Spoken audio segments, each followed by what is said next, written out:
And then, finally looking to the future. I think the future is really bright. And it's, you can say we're fortunate that these funding agencies around the world are investing billions of dollars to do this fundamental research in astrophysics, all related to time domain astronomy. But another way to look at it is that we as a community have really made the discoveries that have sort of motivated the community to want these telescopes and to lobby for them, to talk to the public and to Congress and legislators around the world.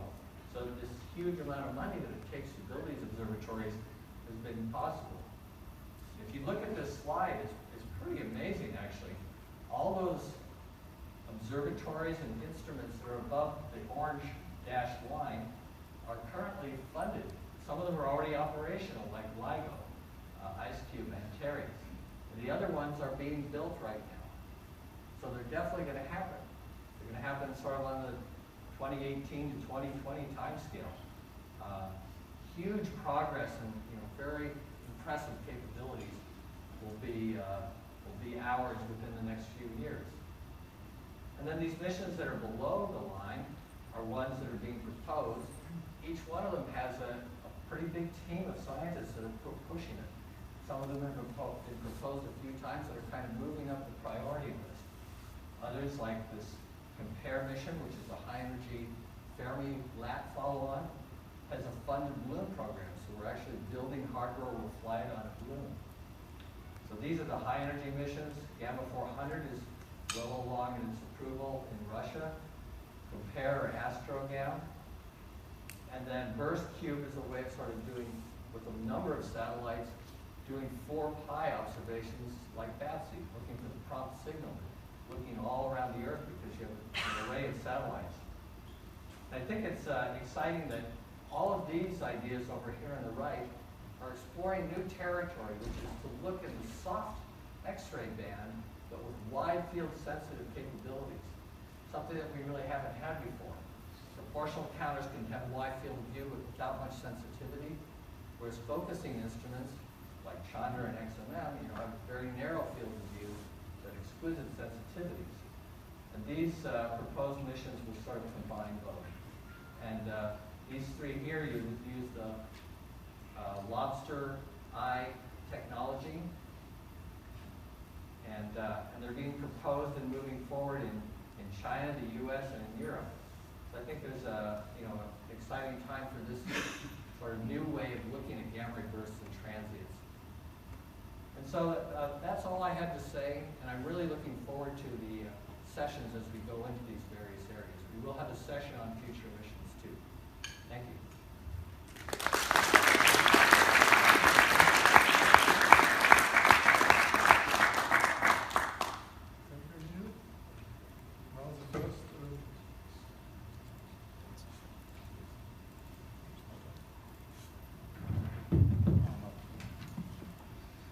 The first session in the morning is on prompt gamma ray burst emission, and the first speaker is David Yu, and he's talking about time-resolved spectral shapes of gamma ray bursts. Please, David.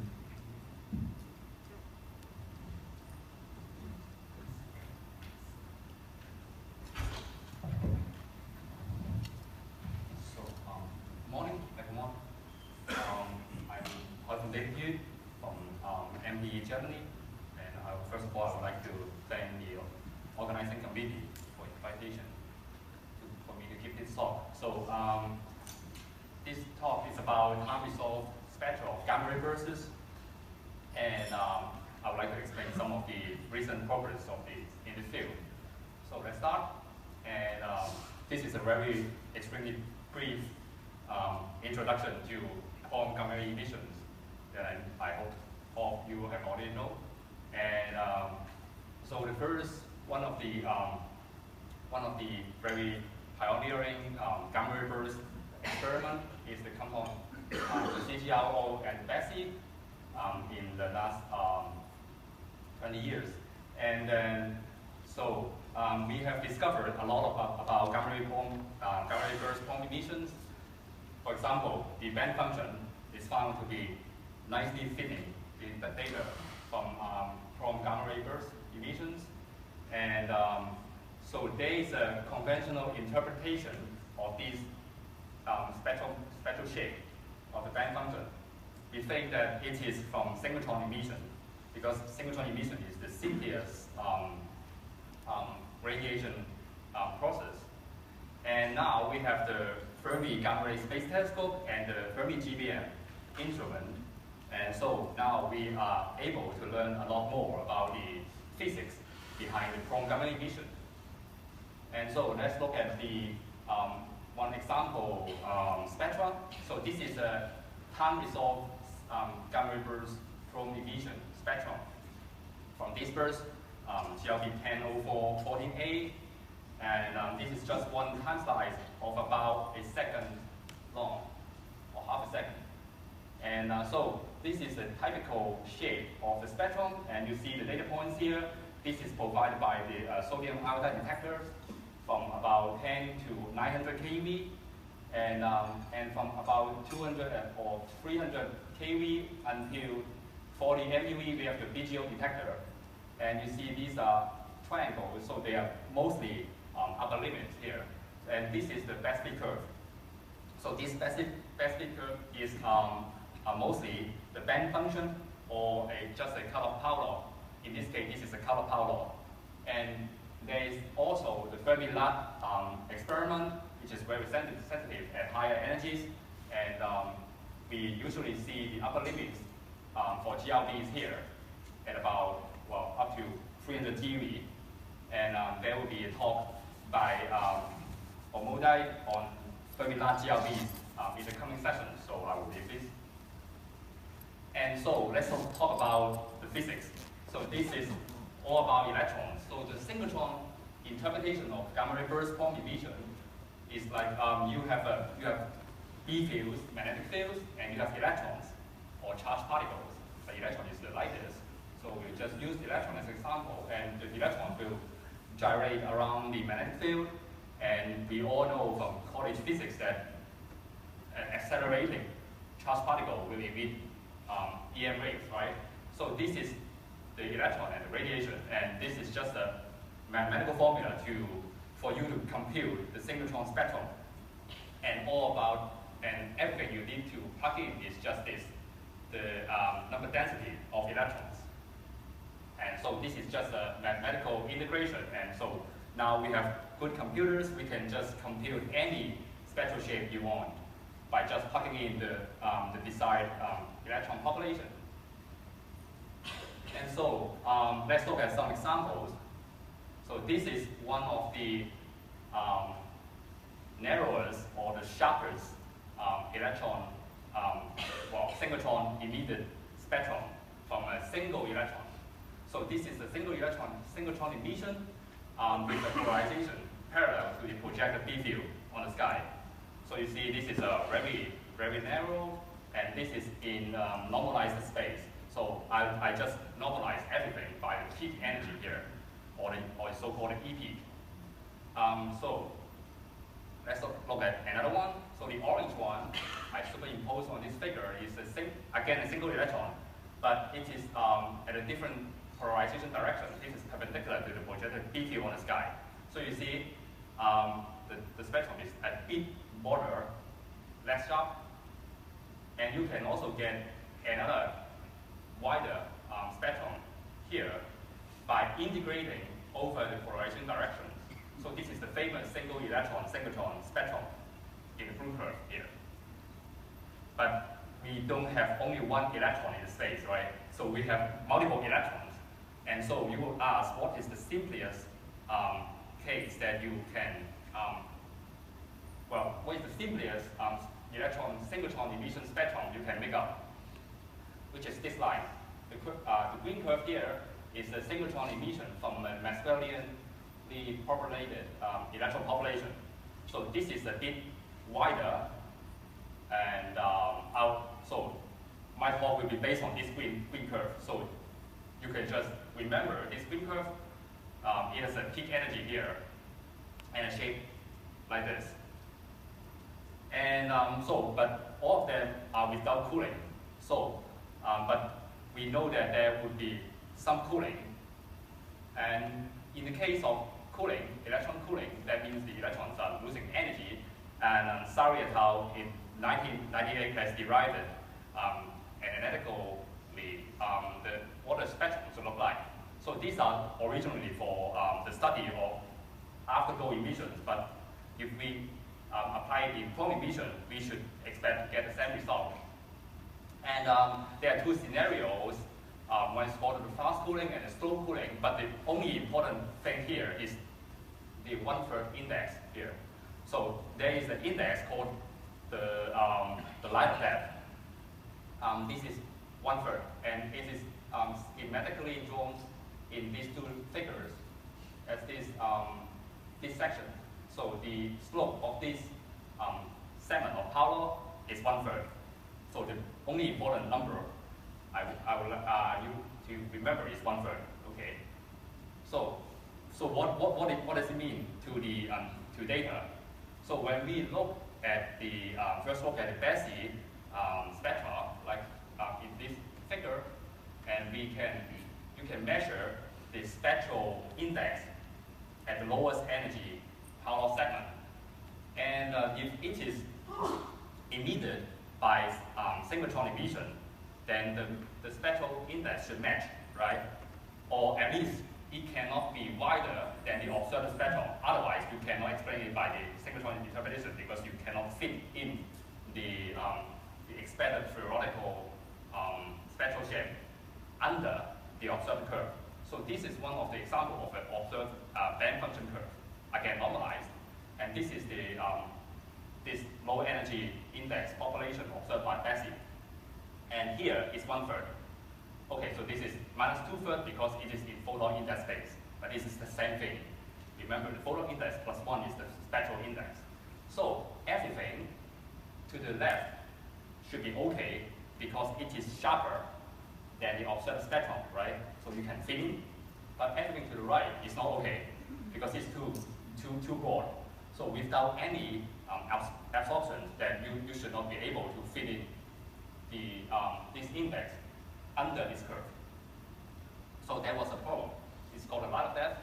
And about 20 years later, now until last year, so we have looked at, again, the population of the low energy indices. And we also did simulations on the emission mechanism. So what we do here is these are the this is the low energy power indices observed by Fermi GBM from the extract from the catalog. And the blue histogram here is we have simulated the GBM emission as if it is emitted by synchrotron, and then we fit it by band function. And so if they are really, so if the right histogram are really from synchrotron, then these two histograms are expected to match.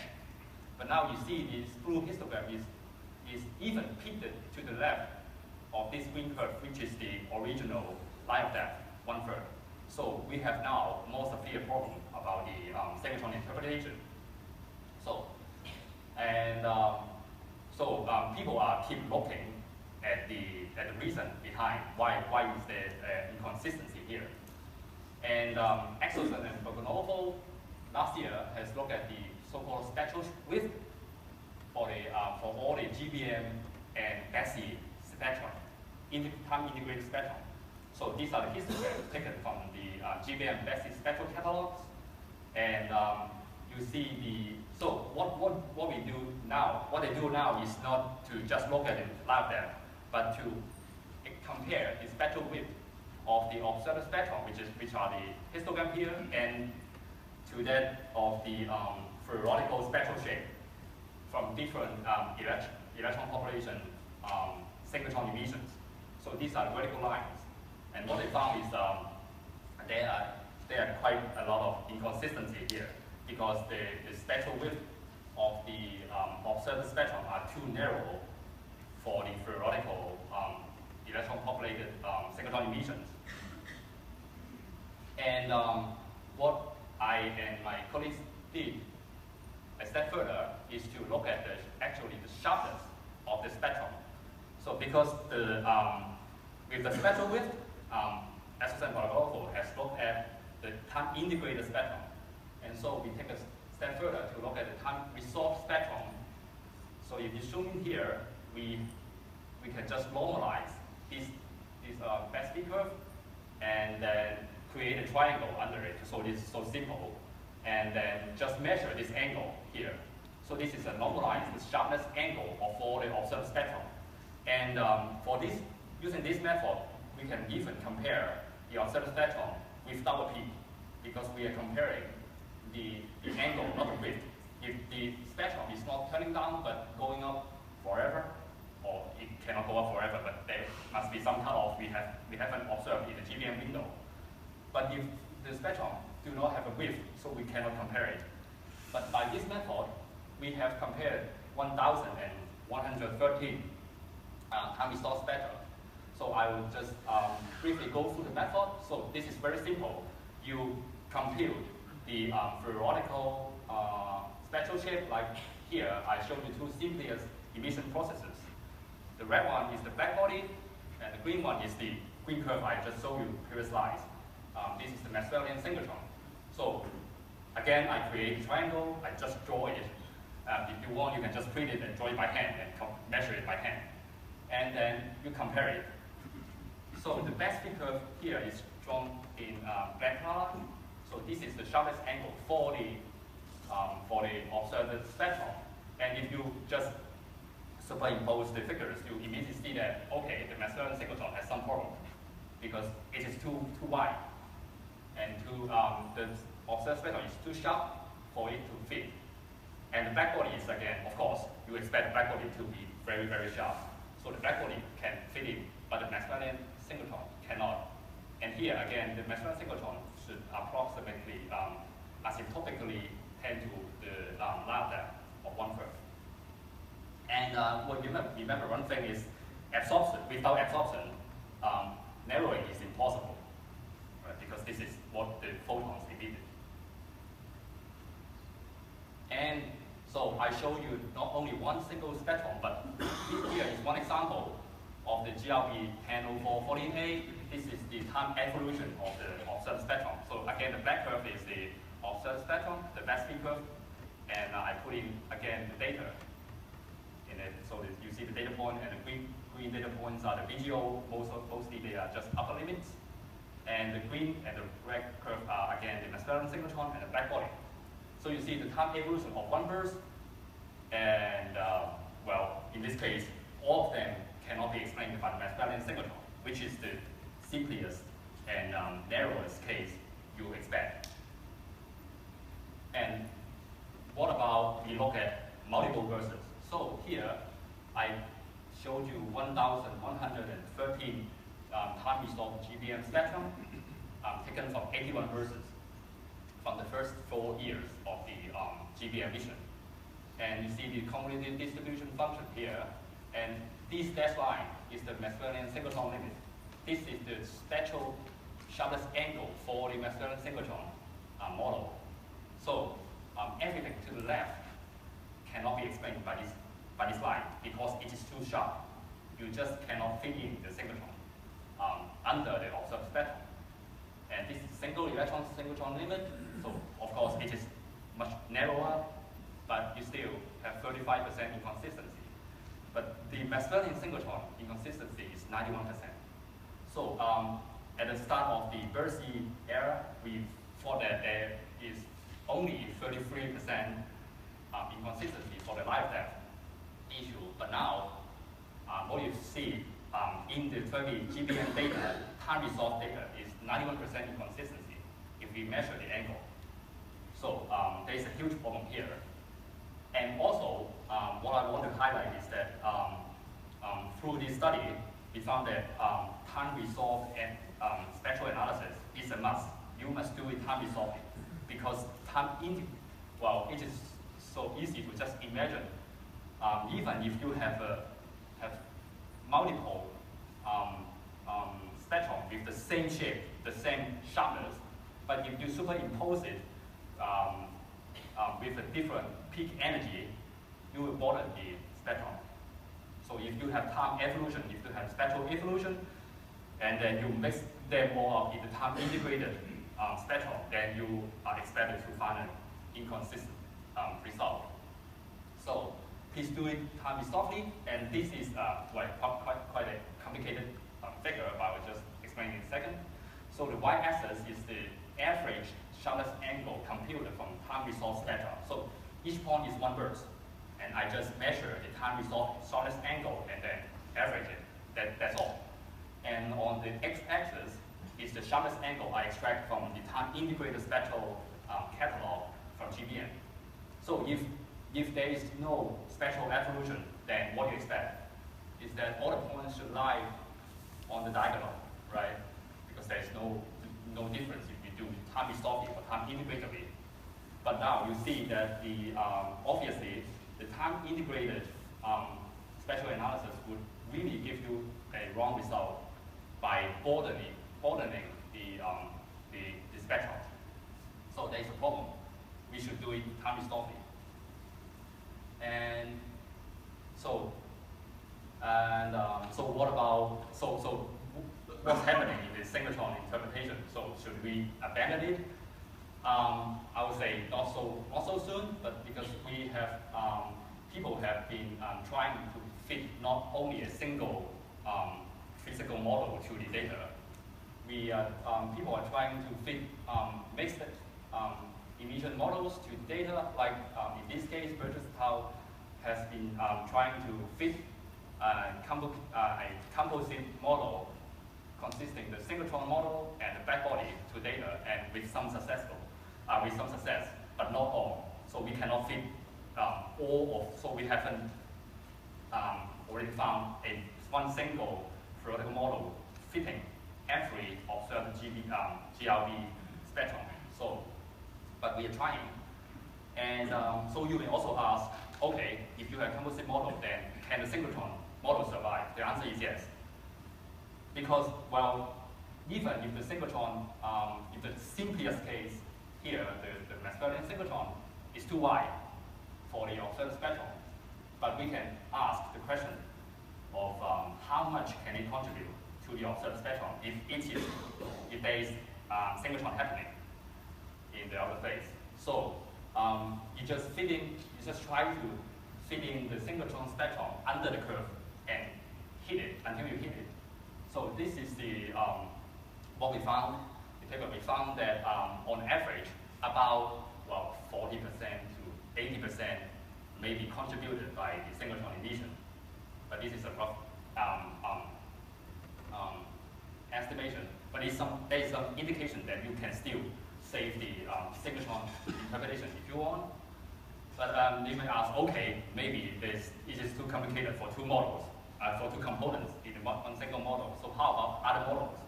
So there are also many theoretical and experimental effort on explaining the prompt emission spectra by different models. Like, for example, the stop-photospheric model that Felix Ray will be talking in the next talk. And you can see they can reproduce a broadening effect of the time evolution of the GRB spectrum, and even the external shocks. So this year, it is so exciting. This paper was out, and Burgess Tau had found that to this one single GRB, as example, one GRB 14, 10, 28A, well, the external shock model fit perfectly to this burst. So it is also, again, another possibility. And but the effort is going on, so that's why we are here to trying to figure out the physics behind GRBs. And this is my conclusion slide, and I will leave it here. Just one very bold message I want to advertise is that synchrotron alone is too broad. So and blackbody is too sharp. We have to start to look at composite model or go time resolved, and also look at different type of physical model, try to fit the physical model to the data directly. And also, there may be another direction that we are working recently. Our paper will be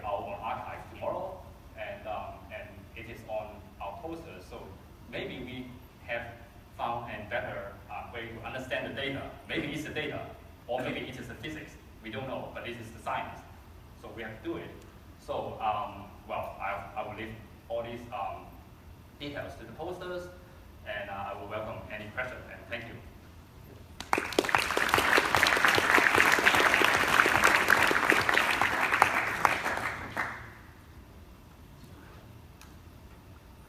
It's not working together. We have only one channel for. Sure. It's working.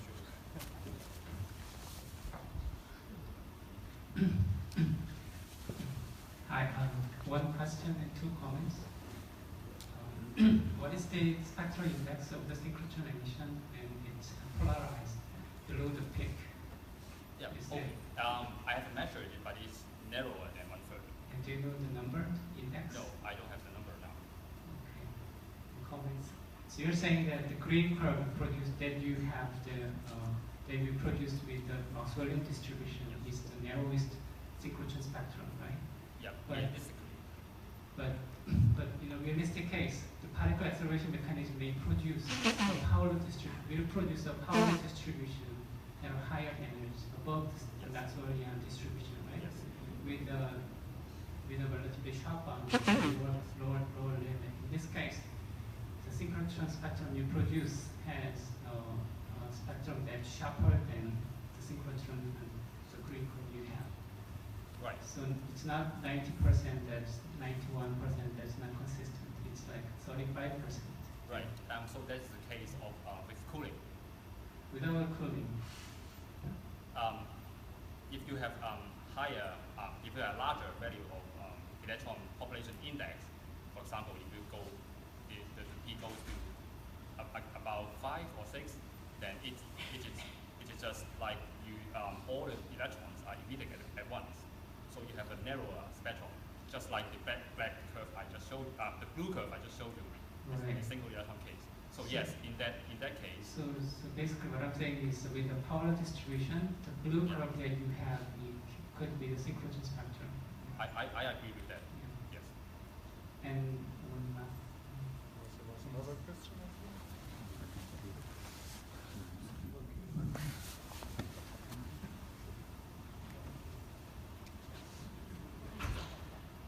So David, so it's a very nice talk summarizing all the synchrotron physics, and Lucas sort of touched the problem. I have also one question / comment. So when you really fit the data, can you go to one of those plots that you show the data and the model? Yeah, so like this one. So in this plot, the data is actually sort of fake the data, misleading data. So it's not the real data because real data is in photons. Yes. Yes. So when you do a particular model fit, you have to assume a particular model to begin with. Yes. And the same set of data, Yes. you probably, as Bingbing did, you can assume a band function or synchrotron model, and then you come up with an equally well fit. So my question to you is, when you claim that it is the best fit model is, say, rule out the green and consider the red, you must have assumed some model to begin Yes, with. yes. What was that model you Exactly. used? So this is actually these are all extracted from the unresolved spectral catalog for the GBM verses. So in that catalog, we only fit the famous band function and the cutoff power and the smoothly broken power and the single power. Of course, the single power there's no angle to compare, so I just drop it. And so these curve is drawn only from band function. Yeah, exactly. So that's my criticism. So if you start with the synchrotron model, so you don't really get very bad fits. You cannot really rule. Yeah. So synchrotron. yes, you're right. So let me show you a backup slide here. Yeah, here. So yeah. So the goal is, of course, like what you did, and also Michael did, to fit a physical synchrotron model to the data. But in this study, well, we want to do it, but using the official GBM software, we are unable to do it. So we actually, in the paper, has this figure to try to. Well, this is a bit complicated because we cannot fit the smooth synchrotron model directly to data point. So what we do is we fit a smoothly broken power law. We fit the smoothly broken power law to a Maxwellian theoretical model. So we generate fake data points by the Maxwellian synchrotron model, and then we fit this smoothly broken power law to the Maxwellian synchrotron, and then again we fit this to the data, because the issue here is that only in the photon count space that is instrument independent, it is the real physics there, but in there you cannot compare the angle, so we have to find a way. So these orange points here is the Maxwellian synchrotron shaped smoothly broken power law fitted to the observed data, and if they are consistent in my sample, then they should light the gray curve here.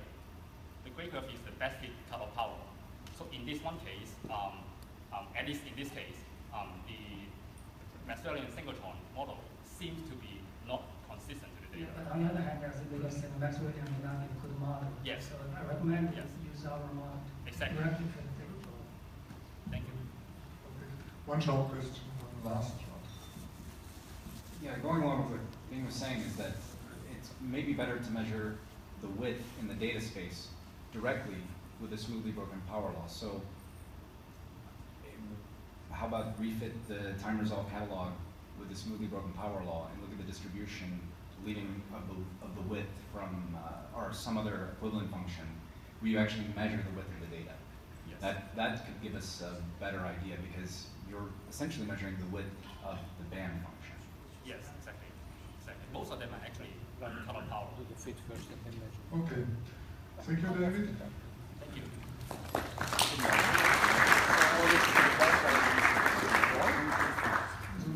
The next talk will be by Felix Rühle on the manifestation of the jet photosphere in GRP spectra.